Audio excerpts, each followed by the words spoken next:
Your package definition of authenticity. today,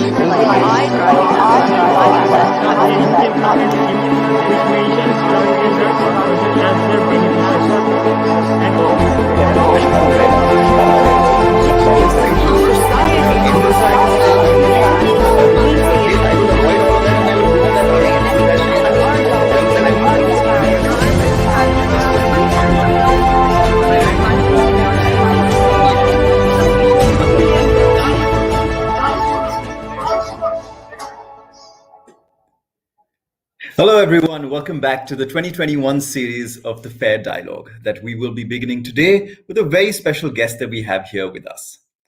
2020 was a roller coaster year, and I think all of us need to acknowledge the huge toll that it has taken on all of humanity.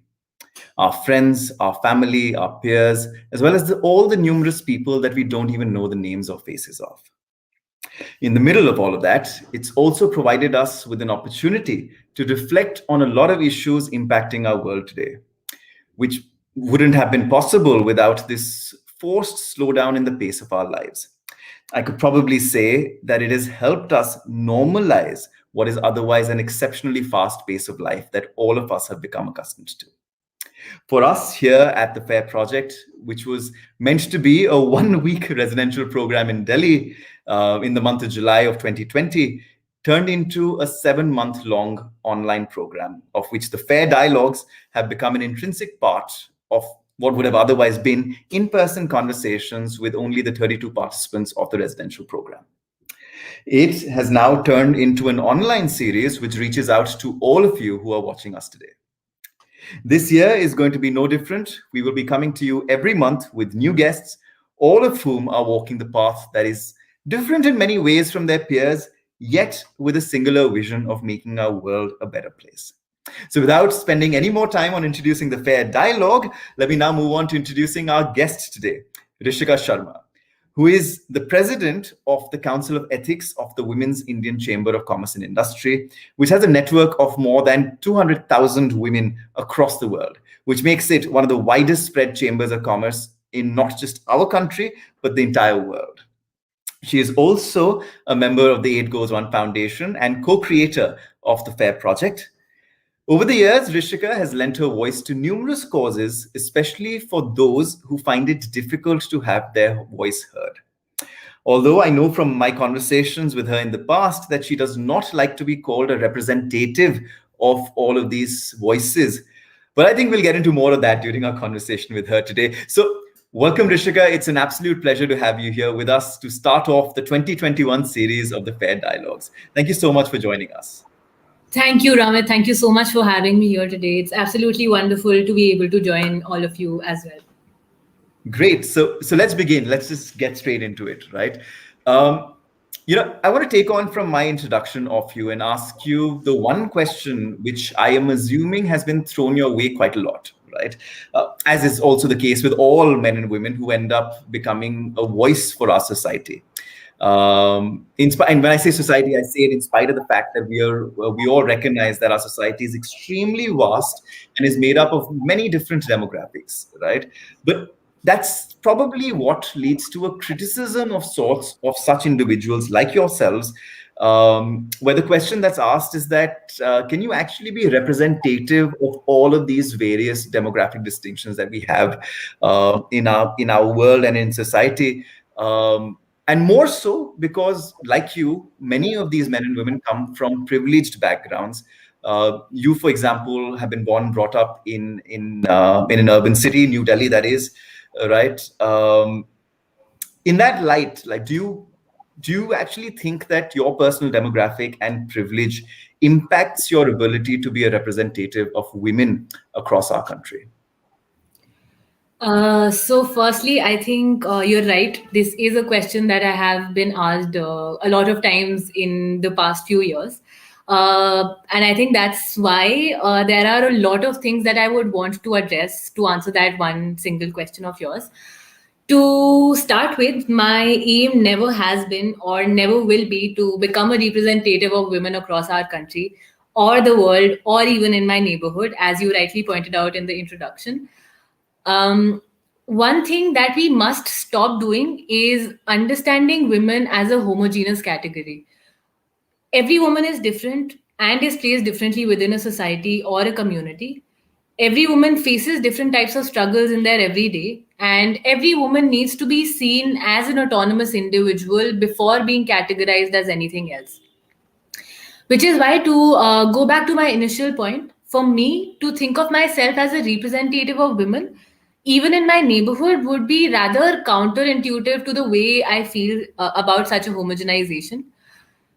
To give you an example, I come from a family with only women, and I can assure you that my grandmother, my mother, my sister, and I are also very, very different individuals who have faced and experienced different things in our lifetime, even though we share similar privileges in terms of our caste and class.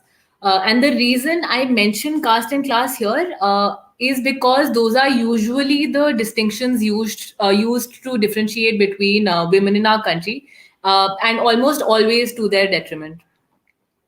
And to add on to this, even in urban areas, not all women come from the same background. So for me, this is not even about urban versus rural. For me, it's about acknowledging the fact that while talking about gender issues, we must take an intersectional approach. And let me also take this time to explain intersectionality a bit better, especially how I see it. So, intersectionality is an analytical framework which recognizes the overlapping inequalities that an individual faces due to their socio-cultural, economic, and/or political status. And essentially, what an intersectional approach also allows us to do is that it helps us recognize these overlaps and consequently facilitate our understanding about the dichotomies between privilege and marginalization. I believe that if we start recognizing intersectionality as being at the core of not just gender issues, but also start recognizing its importance in acknowledging different socio-cultural and economic inequalities, we would be able to firstly move away from the kind of representational politics that you referred to. Secondly, move towards establishing a community that acknowledges their privilege and consequently set the stage for individuals who otherwise do not get the opportunity to voice their opinions. And to explain this better, there is this very popular phrase that has been doing the rounds, pass the mic. And I think, in a nutshell, that's how you can also understand an intersectional approach. Um, I also want to point out that this in no way means that women like me, who come from a privileged background, should not take up the responsibility of addressing gender issues. Because at the end of the day, what we need to learn is to be better allies, especially to those who have been pushed into marginalization to make place for our privilege. And if we are able to achieve this, I think there would automatically be no place for appropriation.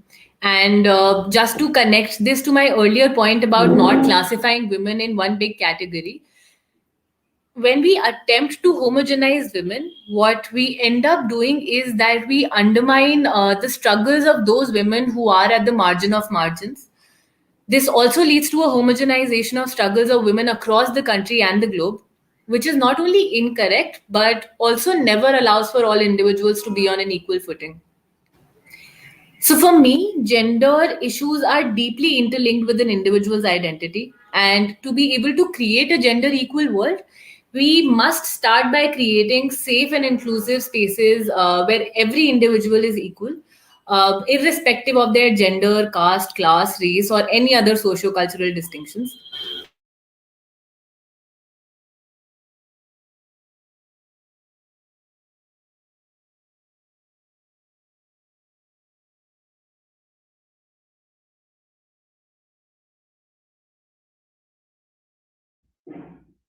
Hi, apology, Rishika. I think we've lost you for the last 20 odd seconds. Hi, can you hear me again? Yes, yes, we Better? can. Yes, we can. Yes, we can. Oh, all right. So sorry. I think my internet must have stopped working. No worries. Uh, but yeah, so what I was trying to say was that for me, again, gender issues are deeply interlinked with an individual's identity. And if we want to create a gender equal world, we should create safe and inclusive spaces where everyone is equal, irrespective of their caste, gender, class, race, or any other socio-cultural distinctions. And in simpler words, is what I was saying. What I do believe is that we need to do what we do need to do is take into consideration all viewpoints, take an intersectional approach, and encourage the idea of not seeking to represent, but rather of using one's privilege to set the stage for individuals who do not get the chance to voice their opinions because of how they are placed within society. And I know that took a bit of time, but I couldn't possibly have answered your question without diving a bit deeper into intersectionality and the role it plays in being able to answer what you asked. No, no, thank you so much for that. I don't think it took time at all, because I think the question by itself required you to go into the concepts of intersectionality, which it's very important to understand. And I know there's been a lot spoken about intersectionality, a lot written about intersectionality, but to understand it, it does take a bit of time, especially given just its very nature at the end of the day, right? But from all that you said, I think the biggest takeaway, at least that I've got from the points that you made, was that the idea is not to become the voice of others, right? It is to magnify the voice of others, and that's really what you're trying to say. And I think that's what we all need to understand in all our personal lives, as well as when we work with collectives, or even if we're in our own homes, that if there is someone who's actually feeling something, right, it is them as an individual, right? It'll always be different from you. So the most we can do is to make sure that their voices are actually heard, not replace their voices with our voices, right? So no, that's fantastic. What I do want to get into, because we spoke about intersectionality and homogenization, and all of these concepts, which, as I mentioned, have been spoken about for so long. One of the things that I've always worried about is the fact that, in spite of all of these conversations that people like us have, in spite of all of these conversations that happen in the political circles, in governments, and so on and so forth, where gender equality has always been a major agenda, right? The reality is that we're sitting here in 2021, still living in a gender unequal world, right? And if I were to ask you as to what you think is the one key reason behind this reality that we all face today, what would your thoughts be around that? So firstly, I don't think there is a single reason or one key reason that exists. And even if it does, I don't think I have found that one reason as to why I think that we still live in a world that is gender unequal. On the contrary, I feel that trying to find a singular reason may actually result in trivializing this entire concern. So before I dive into what I feel could be the many reasons for this, I do want to acknowledge and appreciate all those who have fought for the rights of women over the past centuries. I believe that there is still a long way to go, but by creating a feminist community which is based on solidarity, we can keep working towards creating a gender equal world. So, firstly, to answer this question, let me also talk to you a little bit about patriarchy and how it functions. So for me, patriarchy is a visibly invisible system which invariably forces individuals to function and perform in a certain way. And anyone who steps outside the purview of the rules set by this system or is non-conformative is often ostracized, humiliated, and made fun of. I also believe that a sense of collective belonging and identity is extremely important, and this often becomes a reason for individuals preferring to conform to these rules rather than actually be who they really are. Um, and I feel understanding the reason for most individuals to stay gender conformative also explains how and why gender ends up becoming a performance. Um, and to be able to unpack this performative aspect of gender, we must try understanding how socialization works. Um, so, from childhood, we are expected to wear certain colors, play with certain toys, be friends with certain individuals, and learn how to perform our gender every single day.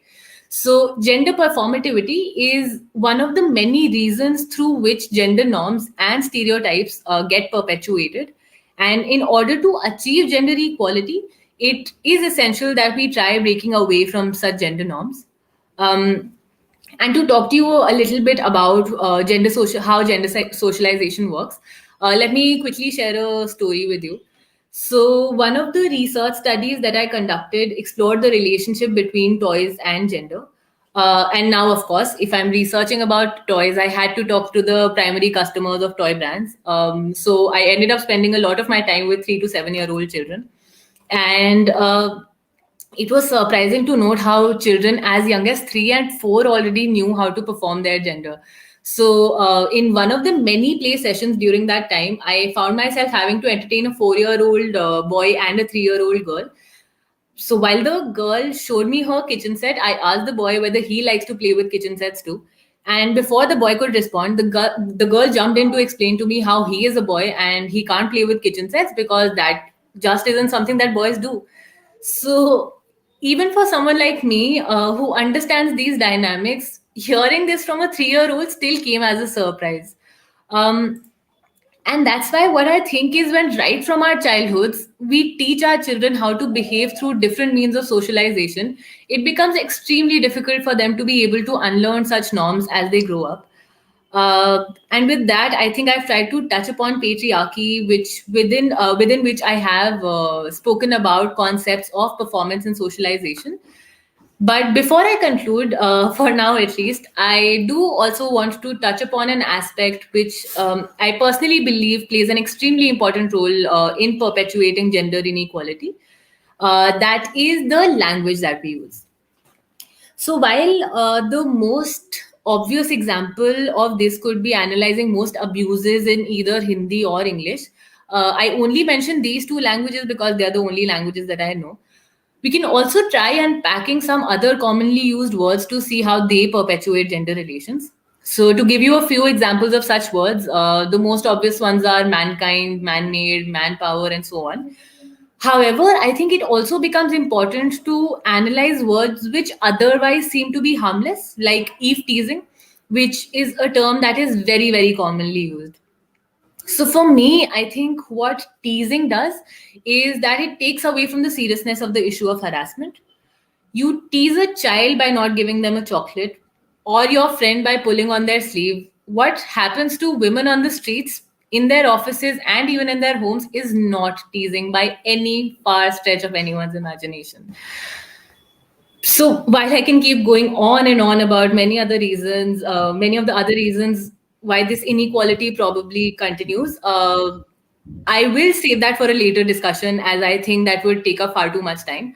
But I do hope that I have been able to give a sense of some of the more apparent reasons while also trying to bring out the fact that there are numerous other such reasons, all of which require a collective and a systemic change to improve each and every one of us, regardless of our gender.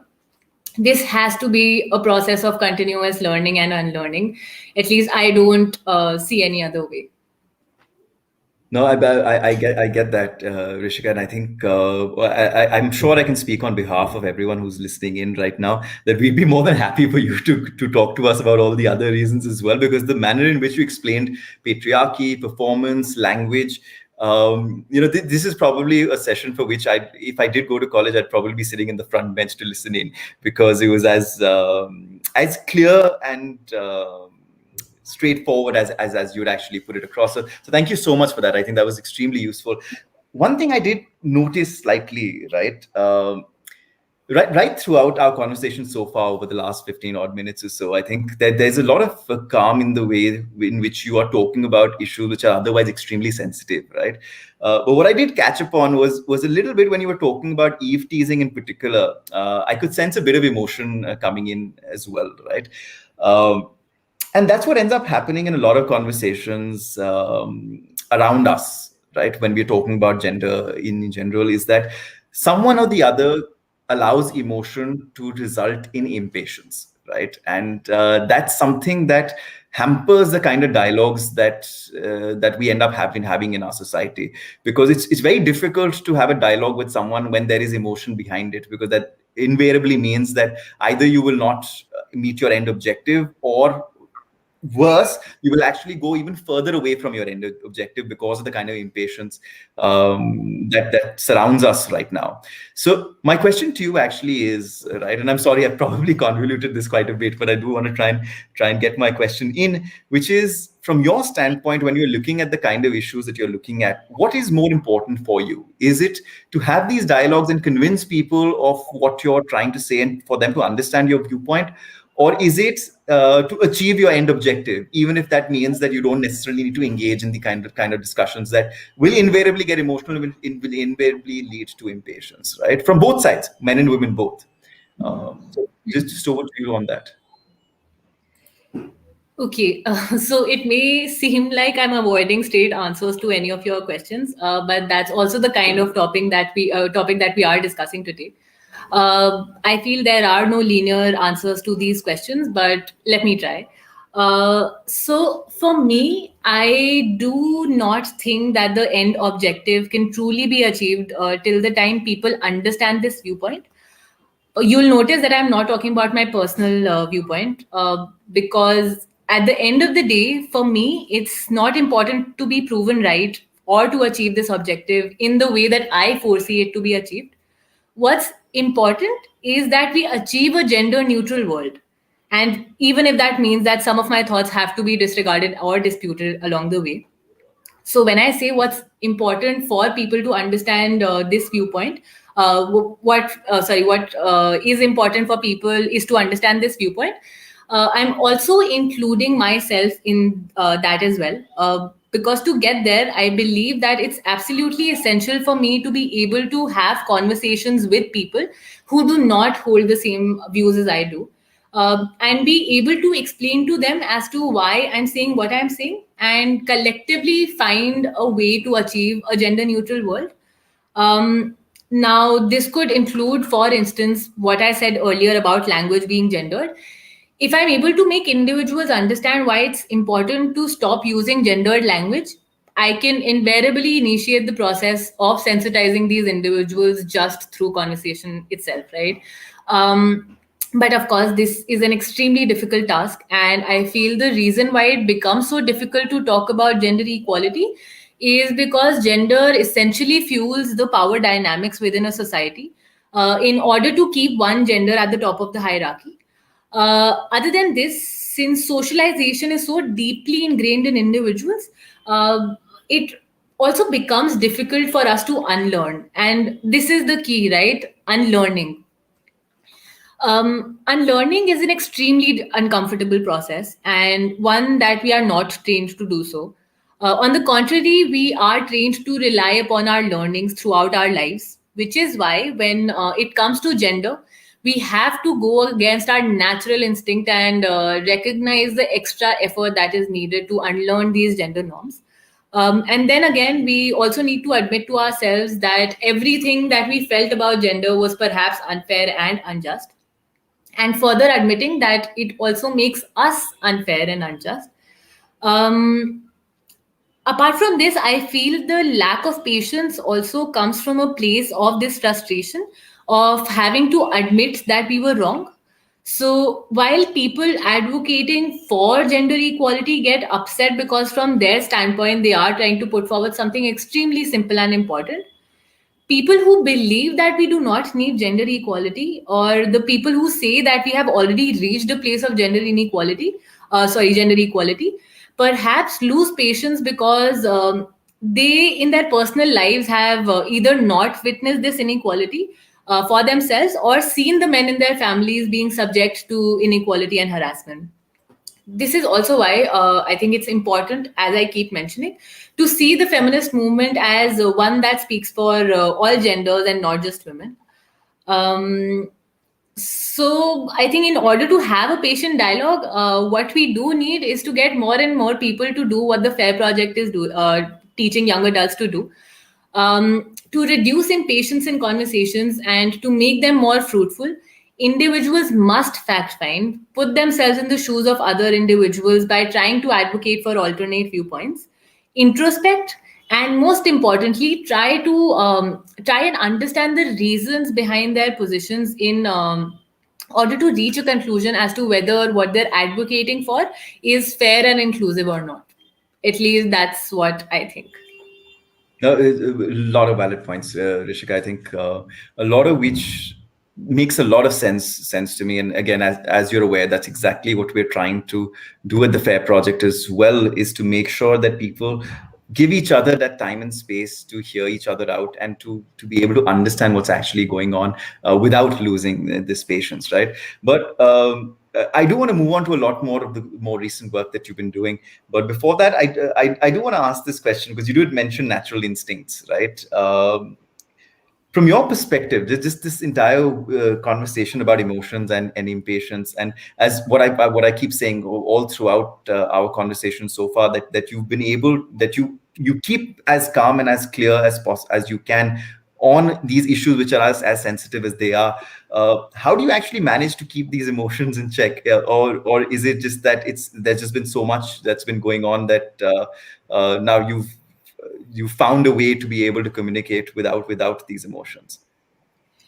I don't actually. I don't think I have my emotions in control at all times. That's one thing for sure.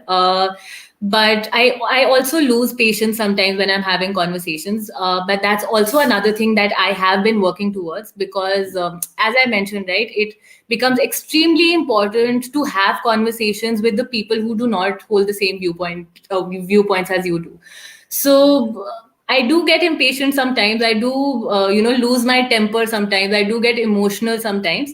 But I think that's also the process that I am following to be able to reach a place where I do not get angry with people just because they do not, hold the same viewpoint. So getting emotional is very natural, because these are also issues that make you emotional. In that sense, they are something that, for me, I think I just very strongly feel about all these issues, and it just becomes natural, again, the natural instinct to become angry when I'm talking to someone. But yeah, I am working towards it. I am trying to improve it, and hopefully we will reach a point where we can continue having these conversations like this, as you mentioned, because right now you think that I am not as emotional as people could be. So yeah, I think that's what I feel. No, it's good to know that you're human, because at the end of the day, I think that's what all of us also need to recognize, that these things do happen, right? It's just about what we do what we do with our emotions, what matters really. But okay, let's move on. Let's move on to the work that you're doing with the Women's Indian Chamber of Commerce and Industry. You are the national president of their Council of Ethics, right? I was trying to do a bit of research beyond, of course, all my associations in the past with various chambers of commerce, and I don't think there is another council of ethics per se that exists in our country, which looks beyond just merely corporate ethics. But that's what we usually end up looking at when we think of ethics as part of a chamber of commerce, right? It just makes me so intrigued about the work that you're doing at the Council of Ethics, right? So if you could tell us a bit more about that, I think that'll be great for our listeners. Absolutely. I think I would love to talk to you, all of you, about our work at the Council of Ethics of the Women's Indian Chamber of Commerce and Industry. I do believe that we are the only Chamber of Commerce and Industry which has a dedicated Council for Ethics, beyond what is otherwise usually a bit part focus on only corporate ethics. The credit for this is not mine, though. This is completely the brainchild of Dr. Harbeen Arora, who is the founder president of Wiki. But to talk to you a little bit about why we decided to take up the cause of ethics, for me, I have always had a problem with how we understand the term ethics. And the reason why I say this is because the mainstream definition of ethics takes away from the cross cutting potential of the principles it sets out.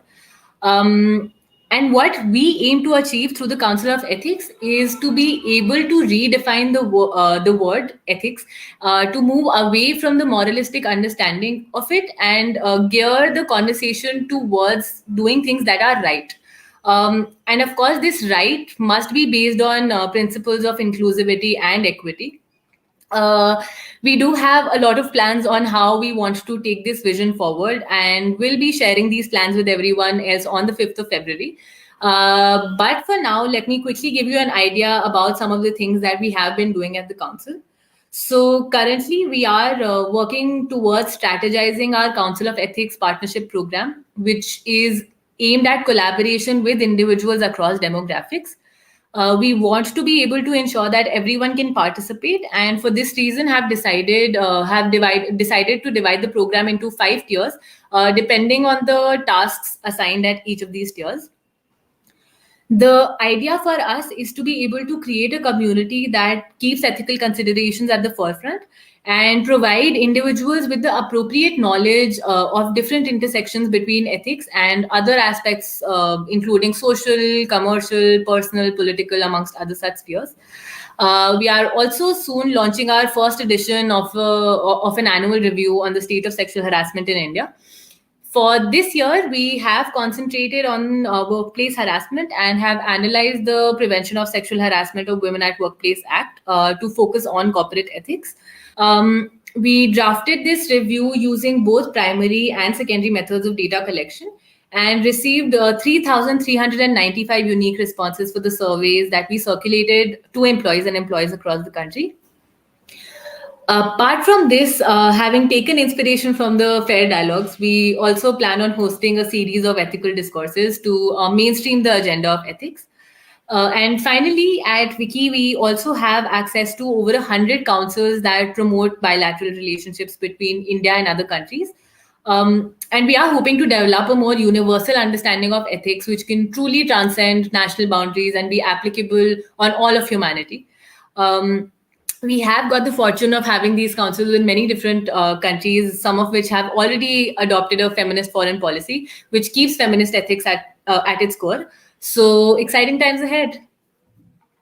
Well, that's a lot of different things, Rishika, and a lot of things to be excited about. Most excited about the fifth, really, to hopefully come in and participate and listen into your session then as well.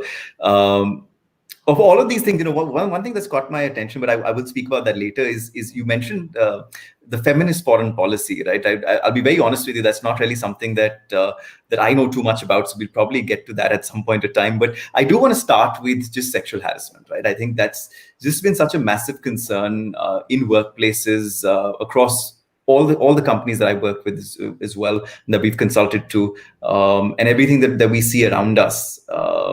That even today, even after the entire Me Too movement, it's still extremely difficult for women to be able to get justice under the act, right? I think the primary reason, at least what I believe, is just the burden of proof and the collection of evidence that's placed upon the individual who's been harassed is so difficult to prove at the end of the day that it just becomes extremely more of a reason for them not to file a complaint in the first place, right? So from all what you've done, and I know I wouldn't want you to reveal much of what you will probably be revealing on the 5th, but for the here and the now, is there anything from your survey and from your research that gives you a sense of what the future of prevention of sexual harassment at our workplaces could look like in the offices of tomorrow? Sure. So I think firstly, our idea is to be able to share this knowledge with everyone. So I don't think I have any issues with sharing it with everyone right now as well. Of course, we will be sharing more key findings on the 5th and would love for all of you to join as well. But to give you an understanding, I think I completely agree with you when you say that the biggest challenge to prevent sexual harassment at the workplace is the burden of proof. And that's precisely why I feel that we must change the way we look at and understand sexual harassment. So to give you an example from our findings from the review, we found out that out of the total number of people who face sexual harassment at their workplace, more than 2/3 of them decided not to file a written or an oral complaint under the Prevention of Sexual Harassment of Women at Workplace Act. The reasons for this included lack of trust in the procedure, concern for their careers, the lack of consequences for the accused, and concern for their physical safety, amongst other such reasons. And just to take on from that, there is also a need to change the gaze, wherein the onus should be on the perpetrator and not the individual who has faced sexual harassment. Because if we cannot create safe workplaces for all individuals by promoting the need for sensitization and inclusivity, I feel that this will continue to happen wherein individuals who have faced sexual harassment would always fear speaking out against the perpetrators, even with legal recourses like the Prevention of Sexual Harassment in place.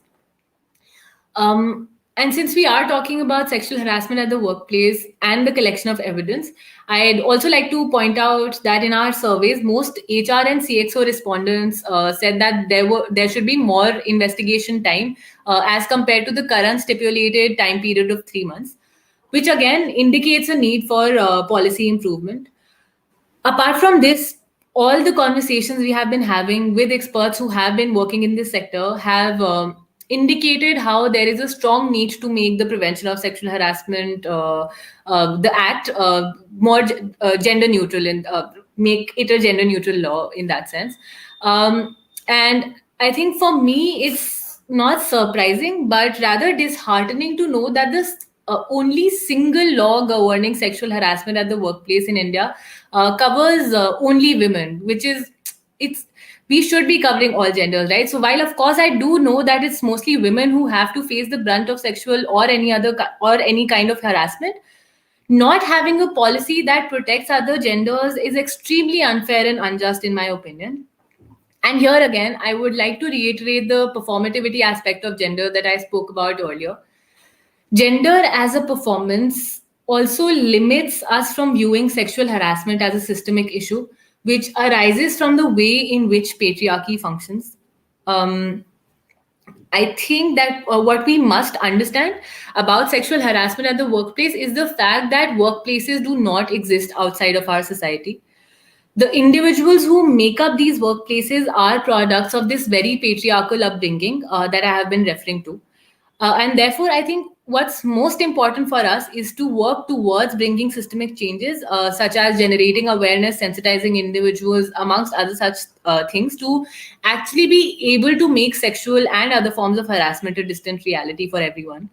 Um, what we also must work towards is to create a society and community which provides a complainant with the confidence to file a complaint. And I know I keep referring back to the review, but the findings have actually been very informative about the state of sexual harassment in our country. So, for instance, we also found out that almost half of the total respondents felt that categorizing complaints as false or malicious deters targets of sexual harassment from coming forward to file a complaint. Which again brings me to the point of us needing to collaborate to create spaces that are more compassionate, empathetic, and understanding. So, yes, I think there are so many things that we must consider when talking about sexual harassment, and we will get there eventually. But till then, I think we should all start speaking up when we see another individual making another individual uncomfortable, understanding personal space, and most importantly, consent. Uh, I feel like I got a little lost while answering this question, but I do hope that gives you a sense of what I think about this whole situation. No, I don't think I don't think any of us would think that you got lost during answering this question, because there's just so much to cover in terms of ensuring that our workplaces are safe for everybody, as what you very rightly mentioned, and not just women, but every individual who's at a workplace. But the stark realities of how much we need to change in the act are obviously very, very clear. But I think more than that, what you said towards the back end, I think that's the real important part, which is all of us individuals need to take that onus for ourselves, right? And if we take that onus upon ourselves to make it safer for each one of our colleagues, that's the real win, and that's the real victory, not merely the act itself, right? All right, no, that was great. I did tell you that I want to go back to one of the terms that you used, which was the feminist foreign policy. Again, admitting the fact that I don't know too much about it. Would you be kind enough to just give me a sense of what it really is, and what you're looking to achieve through these bilateral councils that you had mentioned? So I think there isn't a proper definition of what a feminist foreign policy is, since all countries that use a feminist framework for their foreign policies have different ways of approaching international relations. What is common, however, is the objective of recognizing the importance of achieving gender equality to be able to push for a world that is not built on inequalities. Um, as the name suggests, feminist foreign policy is a political framework that countries across the globe are increasingly starting to adopt. It moves beyond traditional foreign policy thinking, which is usually based on militarization, xenophobic nationalism, and control and domination, by using a gender lens to look at international relations. What is special about the feminist foreign policy, or the FFP, is that it offers an alternate and intersectional rethinking of security from the perspective of marginalized groups, which keeps their well-being at the forefront. It's based on the ideas and principles of international cooperation for development that is sustainable, encouraging women's participation in peace building efforts across the globe, and finally also building local capacity to take a more collaborative approach that keeps transnationalism at the fore. Uh, and to explain this better, let me take the example of Sweden, which was the first country to outrightly have a feminist foreign policy in place. So Sweden, through its feminist foreign policy, has been working towards encouraging women's participation in countries that witness conflicts and violence, including Mali, Syria, Afghanistan, Colombia, Myanmar, and Somalia. And I think the main idea behind FFPs is to be able to resolve conflicts more effectively and peacefully, with the goal to simultaneously expand economic and social progress while taking a transnational approach. So, in fact, quite a few countries have started to recognize the potential of a feminist foreign policy, with Mexico being the most recent to launch their own such policy. They started back in 2014 with Sweden and was followed by Canada, which included feminist initiatives in its foreign policy agenda, particularly in security, trade, and development. Currently, I think France and the European Parliament are also starting to move towards establishing a feminist foreign policy, which keeps gender equality at its core. Um, so finally, I think also just to link this back to your question about the impact of academic research on where we are headed in relation to gender equality, I feel that in some way or the other, feminist foreign policy also becomes a byproduct of years and years of academic research on the role of women in peace building efforts. But I do hope that more and more countries will follow suit and recognize the evidence based impact of such international and foreign policies. And of course, through the bilateral councils, we do wish to learn more about the feminist foreign policies. And yeah, I think I hope that helps you understand the feminist foreign policy a little bit better. Oh, it does. It completely does. I was just thinking to myself that this entire conversation is like a knowledge overload, which I need to then absorb and try and make sense of in my head, because there's just so much that you've been able to cover over the last 40 odd minutes that we've been speaking. But I do want to try and make this a little bit more personal now, if you allow me, right? But before I do that, the only one thing that I'd like to add on from what at least I've understood from the whole concept of feminist foreign policy is that it doesn't necessarily need to be a foreign policy. It's for me, the way I see it, like this entire policy, the feminist policy, can be made applicable to any collective, right? Whether it's inside your own family, whether it's an organization, whether it's between countries, as what you were talking about. I think just the whole concepts and principles can be driven across absolutely any collective out there, frankly. But let's get on to a bit more personal questions, right? Because what I really want to try and understand, and I'm sure that all our listeners will be very, very keen to understand this as well, that all this depth of knowledge that you possess, and all the work that you've been doing with the Council of Ethics and prior to that, and so on and so forth as well. What motivates you to actually do it? Why is it that you do what you do? Because it's not necessarily something that everyone takes up, right?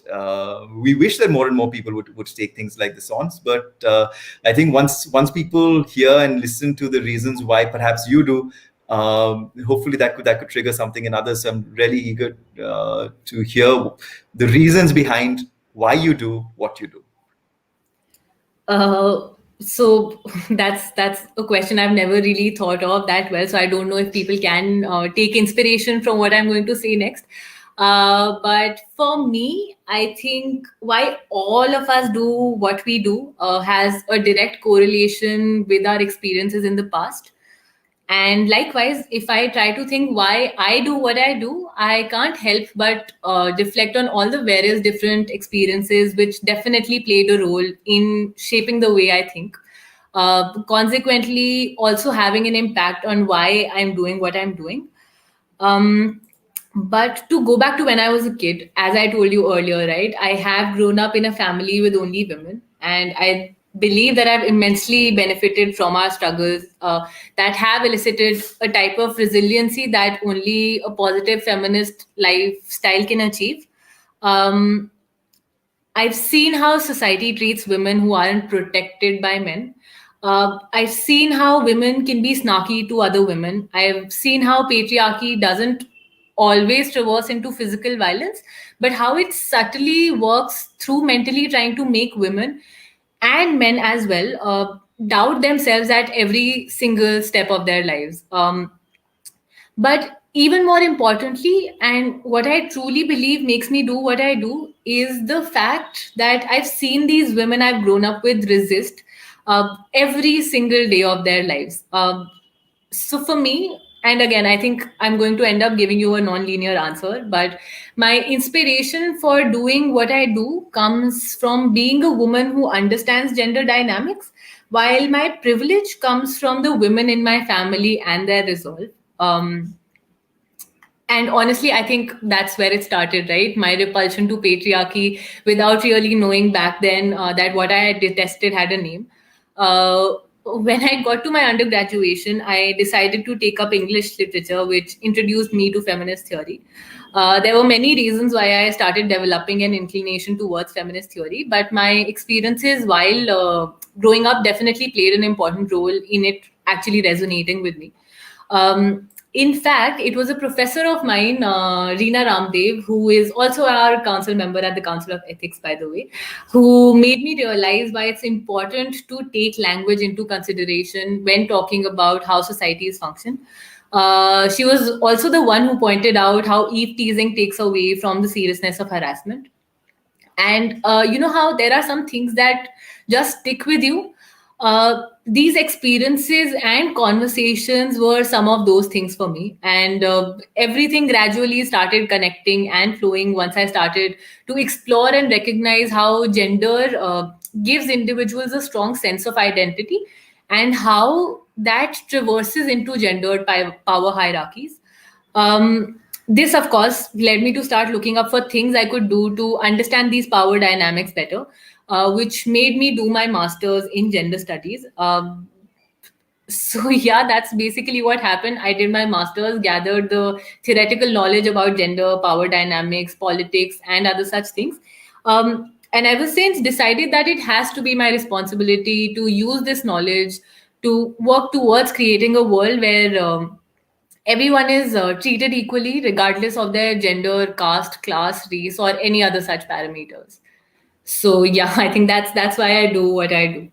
I don't even know if that answers your question or not, but yeah. No, it does, Rishika, and I think we're very glad for the fact that this is a result of course, the life that you've led and the person that you are, and thank you for allowing us that peek into the reasons why you do what you do.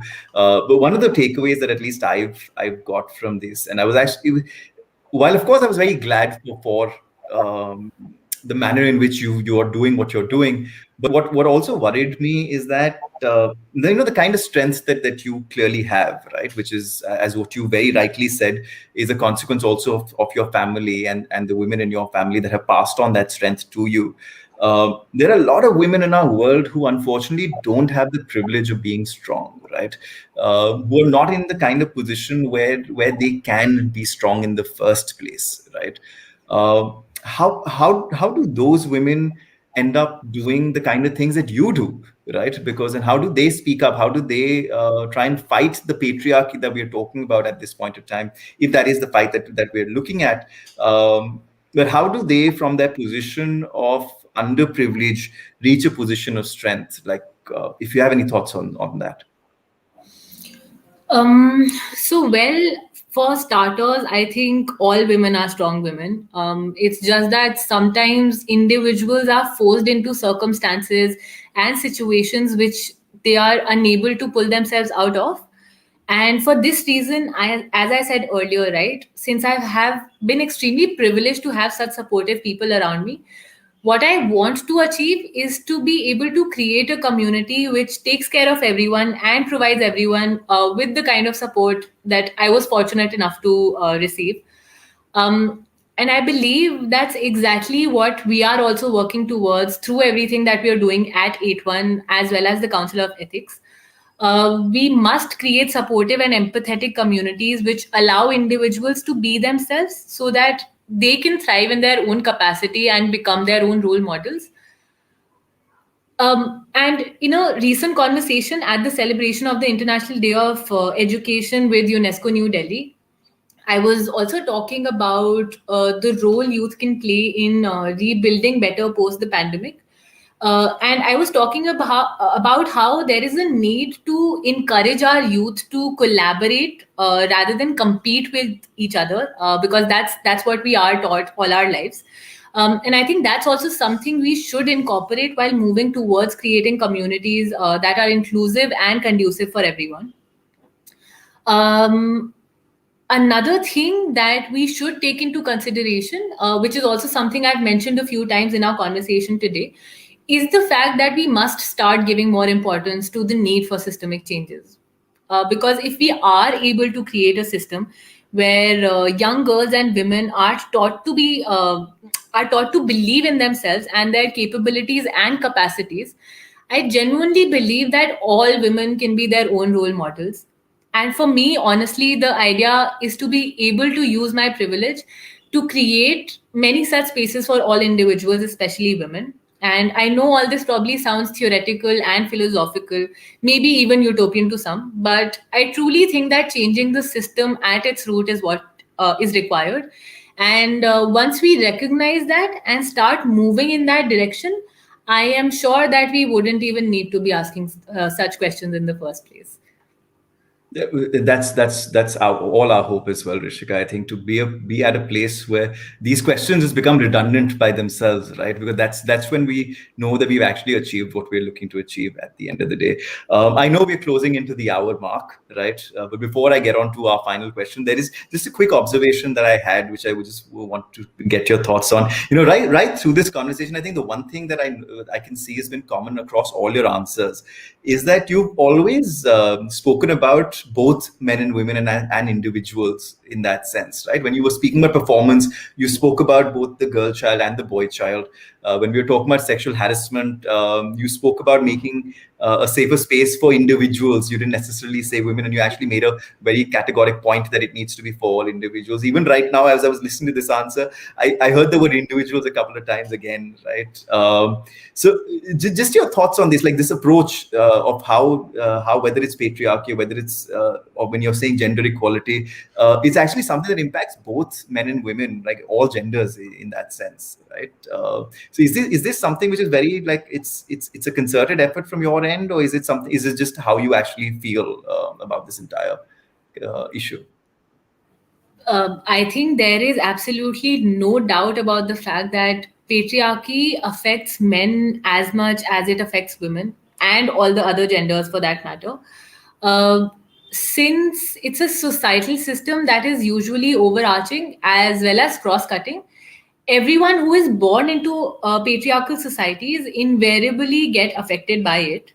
So while of course I was trying to give you some examples of how gender inequality perpetuates through socialization and performativity, what patriarchy also does is that it sets out standards for individuals on the basis of their assigned sex. So, for instance, if you're a man, you necessarily have to be able to take financial care of your family, play the role of a protector. You have to be rational and not emotional. You can absolutely not cry. And of course, you must necessarily be all these things to receive the certificate issued by patriarchy of being a perfect man. And if you're a woman, you can't be too opinionated. You have to prioritize your family over all your other aspirations. And then obviously continue to do unpaid care work for everyone. And I think what I do believe is that these ideas of what is masculine and what is feminine limits individuals from recognizing their true individuality and potential.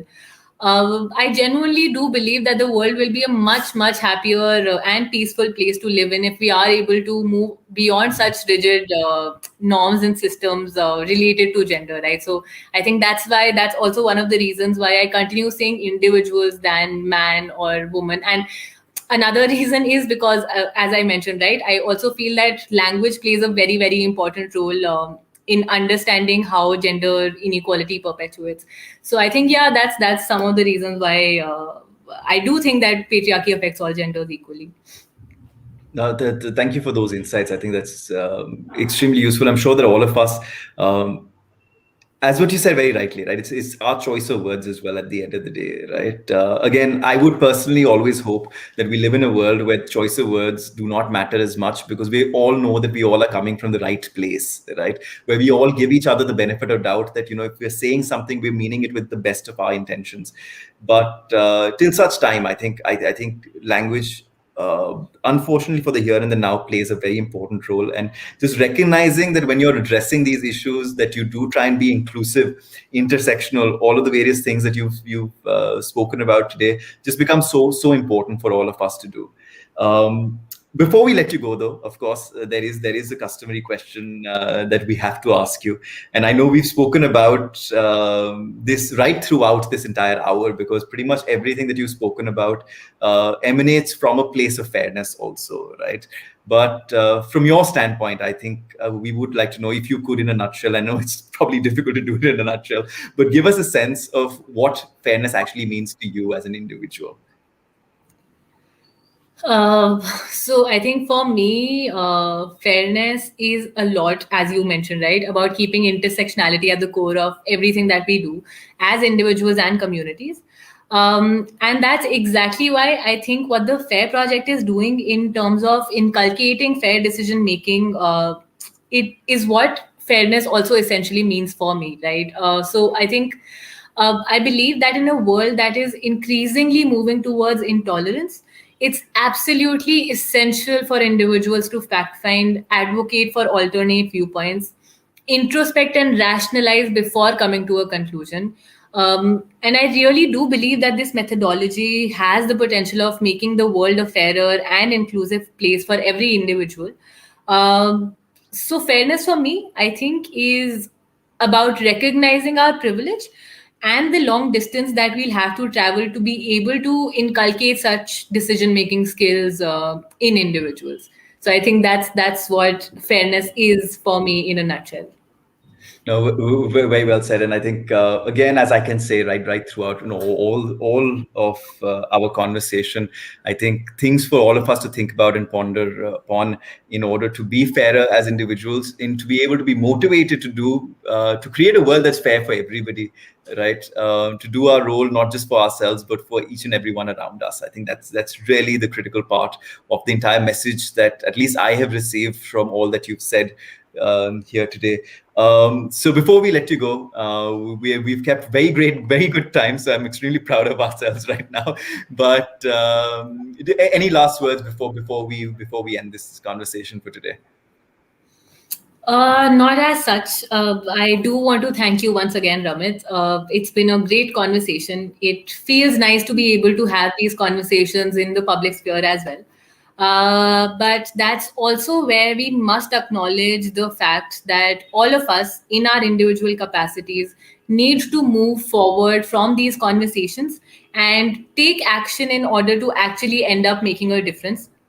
So, my final words to everyone who is listening: take action, however small it may be, as every time you treat individuals around you with equal respect and dignity, you are encouraging them and everyone else who is watching to do the same. You don't need to be able to move mountains to make a change. Every seed that is sown contributes in its own way to a much more equal and fairer world. And yeah, so I think those are my last words. And thank you so much once again, Ramit, for having me here today. Thank you for being here. And I think if at least a few of us can take that message, that final message of yours, and start doing just a little bit more in all that we do, I think the world will eventually be a better place for sure. So thank you so much for that. Thank you to everyone who's tuned in, who's been listening to this conversation. I think this is for all of you. So thank you so much for being here. We will be back again next month. Now we'll be back again every single month for the rest of the year with you. Next up, we've got Isha, who's a lawyer who's doing a lot of great things with respect to taking up a lot of causes and using the law in order to try and make a change in our society. So do tune in for the conversation with Isha on the 26th of February. You'll get details of that, of course, on our social media and everywhere else. So till then, thank you so much for your time. To you, Rishika, to everyone who's been listening in, and see you all soon. Bye-bye.